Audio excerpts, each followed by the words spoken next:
Leo nipo tofauti na siku nyingine.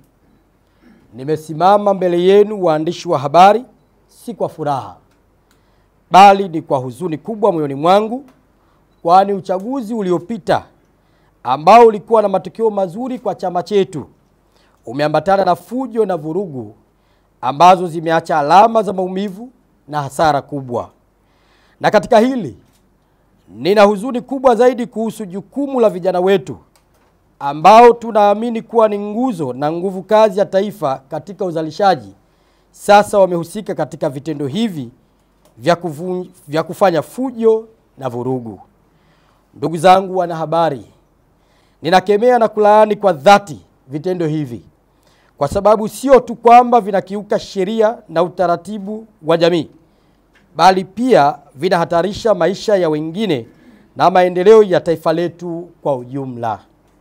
Lakini naumia zaidi kuona vurugu hizo zikiratibiwa na vijana wenzetu ambao wengi hawapo Tanzania na baadhi sio raia wa Tanzania ama wa nchi yetu ama taifa letu tena, na huenda hawatarudi tena hapa nchini.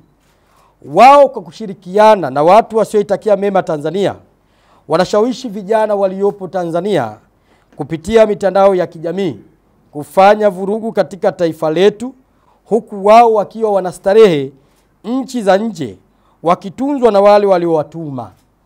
Nchi yetu wanaichoma moto huku wao wakipokea malipo.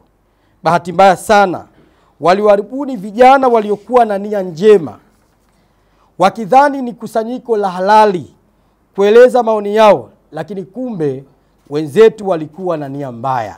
Sasa kama mwenyekiti wa umoja wa vijana wa Chama cha Mapinduzi Taifa, nimeamua kuvunja ukimya.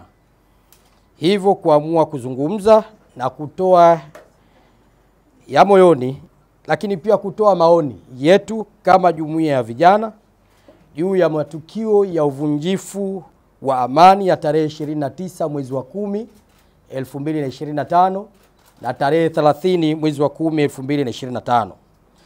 Kwani kwa kiasi kikubwa yaliyofanywa na vijana ambao mimi nina dhamana ya kuwaongoza na kuwasemea mambo yao ndani ya Chama cha Mapinduzi ambacho ndicho chama chenye serikali.